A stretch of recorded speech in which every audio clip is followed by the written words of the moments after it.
오늘 주제는 뭡니까? 네, 법원이 그 블랙리스트 재판에서 조윤선 전 장관에게 핀셋 무죄를 내리지 않았습니까? 지금 후폭풍이 가라앉지 않고 있습니다. 이제 항소심 재판이 이어질 텐데요. 누군가 한 명은 크게 치명상을 입을 수밖에 없는 조건이 형성이 됐습니다. 네, 특검 대 조윤선의 전쟁. 둘 중 하나는 죽을 수밖에 없는 운명의 항소심 공판을 다뤄보고자 합니다.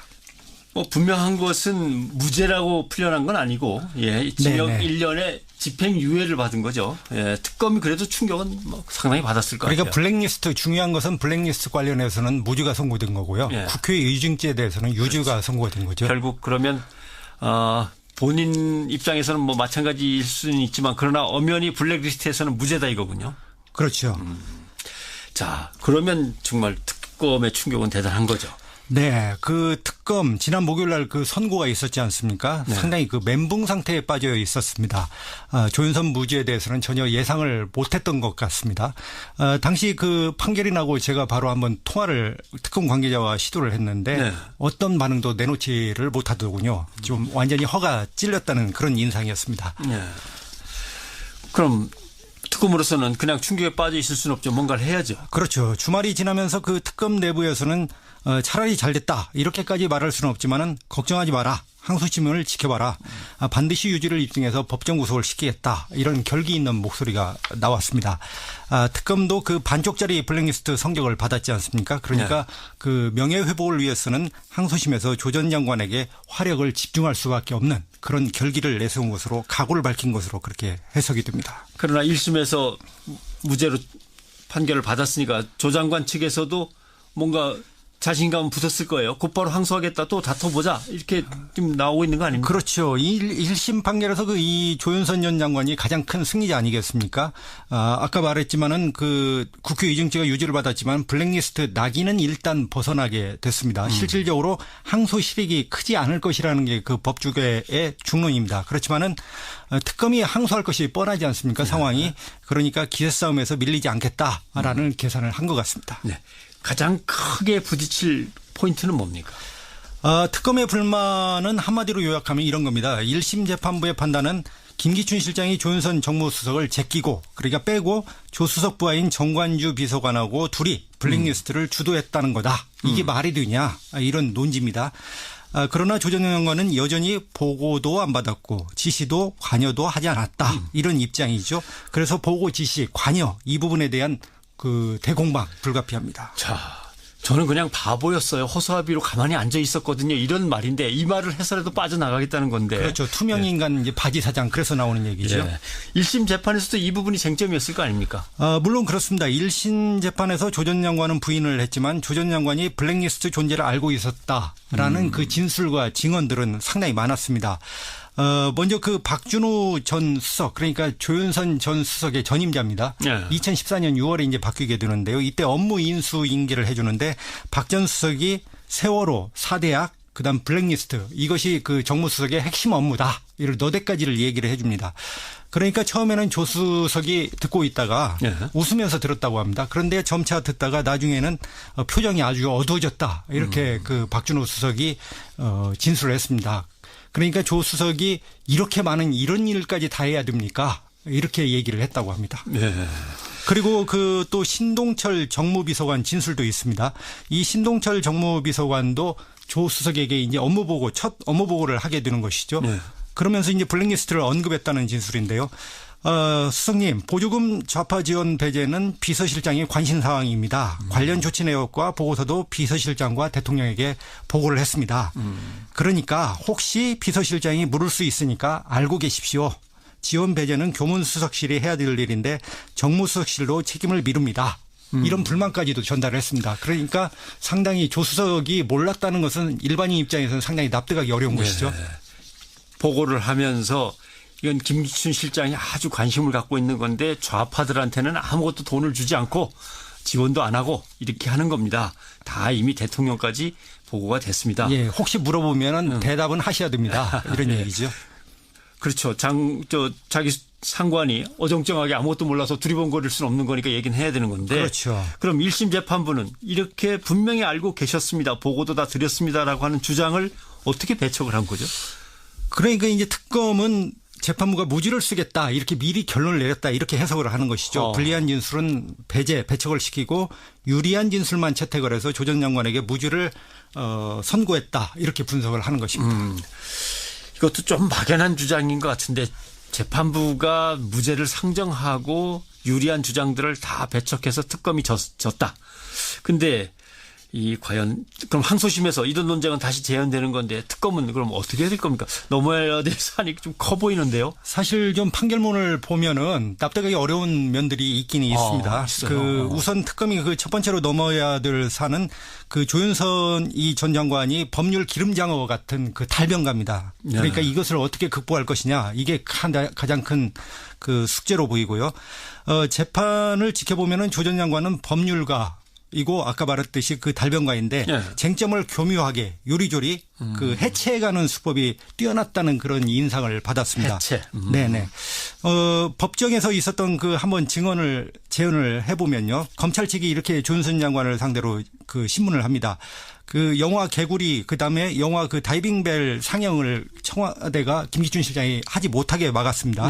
그런데 이제 문체부가 이런 실행을 잘 못한 것이죠. 그러니까 청와대에서 이제 문체부를 질책을 많이 했습니다. 이것을 박영국 문체부 문예정책실장이 진술을 했습니다. 검찰에서 이렇게. 그러니까 검찰이 이 진술을 보여주면서 조 장관에게 묻습니다.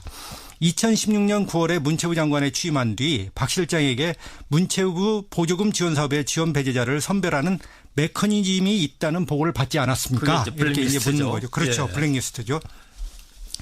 그러니까 조윤선 장관은 그날 모든 실장의 보고를 연달아 받았습니다. 박 실장 보고는 밤 10시를 넘겨 시작해서 30분쯤 구도로 받았습니다. 실장들의 업무 파악 능력을 판단하기 위한 보고라 기억에 남지 않습니다. 이렇게 답변을 했죠. 이 전형적인 그 논점 흐리기식 답변 태도인데요. 그러니까 야밤에 구도로 받았다. 그리고 30분쯤 뭐 서서 받았다. 이런 식으로 하면서요. 그다음에 자신에 대한 첫 업무 보고를 오히려 자기가 실장들 업무 파악을 하기 위한 것이었다. 이렇게 환치를 시켜버리는 것이죠. 그러면서 그 블랙리스트를 보고했다는 문예정책실장의 진술을 희석시키고 보고를 했는지 모르겠지만 좌우지간 나는 기억이 없다라고 이게 부각을 시키는 이런 방식입니다. 밤에 순서대로 들어와 가지고 줄줄이 이야기만 쭉 하고 나갔는데 뭐 내가 그걸 일일이 그냥 서류상으로 다 꼼꼼히 챙기지 않았다. 아무래도 이제 법정에서나 검찰에서는 밤에 조사를 하거나 밤에 무슨 일을 했다고 한다면 그걸 증거로 인정하는데 좀 박하거든요. 그렇죠. 그런 것을 노린 것이죠. 법률가답게요. 또 다른 극복 과제는 뭐가 있습니까? 특검에게. 네, 좀 특검이 조 전 장관을 근접 공격할 필요가 있다 이런 생각이 듭니다. 좀 더 정밀하게 확인 조준이 필요하다는 것이죠. 예를 들면 아까 박준호 수석이 블랙리스트 같은 정무수석실 핵심 업무를 말해주니까 그 조 장관 표정이 어두워졌다 이렇게 얘기를 했다고 하지 않았습니까? 그런데 검찰에서는 이렇게 확실하게 진술을 했습니다. 그런데 이제 법정에서 증인신문을 나오죠. 박준호 수석이. 그러니까 증인신문으로 나와서 이 신문 과정에서 업무 인수인계 때 블랙리스트 부분을 언급을 했습니까? 라고 이제 박준호 수석에게 묻습니다. 그러니까 그때 이제 하니까 얼굴 표정이 어두워지셨습니다. 이렇게 대답을 해야 되는 거죠. 그렇죠. 그렇게 대답을 해야 되는데 아마 그것도 했다면 계략적으로 했던 것 같습니다. 이렇게 이제 얘기를 하는 것이죠. 애매해지네. 그러니까 이제 법정 바로 눈앞에 조윤선 그다음에 김기춘 피고인이 있으니까 박준호 수석이 이렇게 그 진술이 무뎌지고 그 희미해진 것입니다. 그래서 좀 특검이 핵심 증인들의 증언을 확실하게 이끌어내고 다잡을 필요가 있다. 이런 생각이 듭니다. 네. 아무튼 이번 재판으로 인해서 담당 재판부의 황 판사였죠. 대단한 국민적 비난에 지금 직면해 있습니다. 본인의 성향과 관계가 문제가 있었다. 당초부터 이런 이제 비판인데 항소심 재판부는 성향이 어떻습니까? 아직 항소심 재판부는 그 지정이 안 됐고요. 그런데 1심 재판부의 성향에 대해서는 많은 그 논란과 많은 좀 논쟁이 필요하기는 한 것 같습니다. 조윤선 장관에게 그 핀셋무죄 1심 재판부 비판 많이 받았죠. 그런데 그 황병헌 판사가 과거 분식집에서 동전 2만 원, 라면 10개 훔친 도둑에게 징역 3년 6개월 실형을 선고했다. 이런 가짜 뉴스가 나왔습니다. 오보로 판정됐고. 그렇죠. 그러면서 이제 법원이 이것이 사실이 아니다 해명을 했죠. 그러면서 논점이 흐려진 것이죠. 말하자면 그래서 제가 볼 때는 항소심 재판부에 대한 압박을 위해서라도 좀 사실과 논거에 의한 비판을 적극적으로 개진하고 제기할 필요가 있다. 이런 생각이 듭니다. 알겠습니다.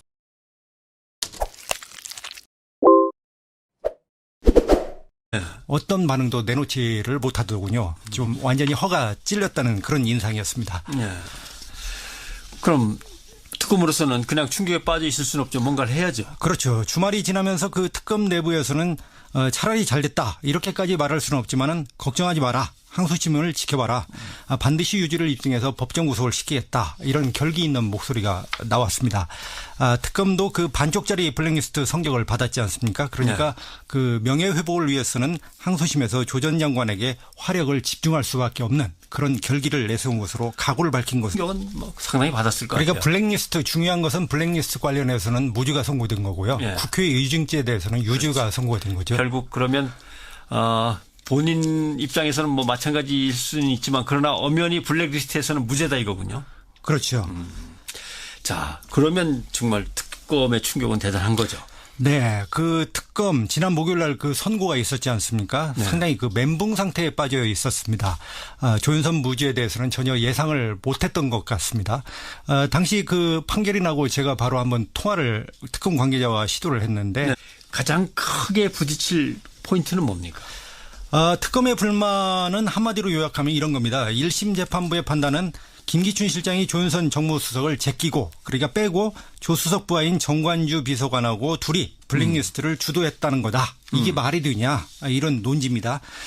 그러나 조 전 장관은 여전히 보고도 안 받았고 지시도 관여도 하지 않았다. 이런 입장이죠. 그래서 보고 지시 관여 이 부분에 대한 그 대공방 불가피합니다. 자, 저는 그냥 바보였어요. 허수아비로 가만히 앉아 있었거든요. 이런 말인데 이 말을 해서라도 빠져나가게.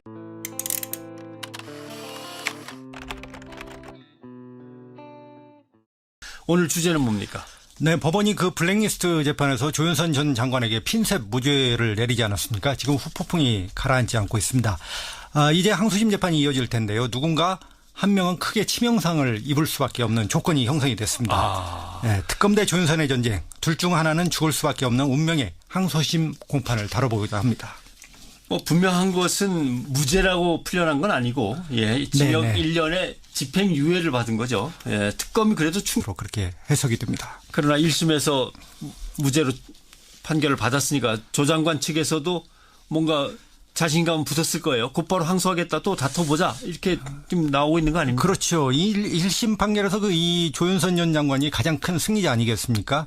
아까 말했지만은 그 국회 의증죄가 유죄를 받았지만 블랙리스트 낙인은 일단 벗어나게 됐습니다. 실질적으로 항소 실익이 크지 않을 것이라는 게 그 법조계의 중론입니다. 그렇지만은 특검이 항소할 것이 뻔하지 않습니까? 상황이. 그러니까 기세 싸움에서 밀리지 않겠다라는 계산을 한 것 같습니다. 네.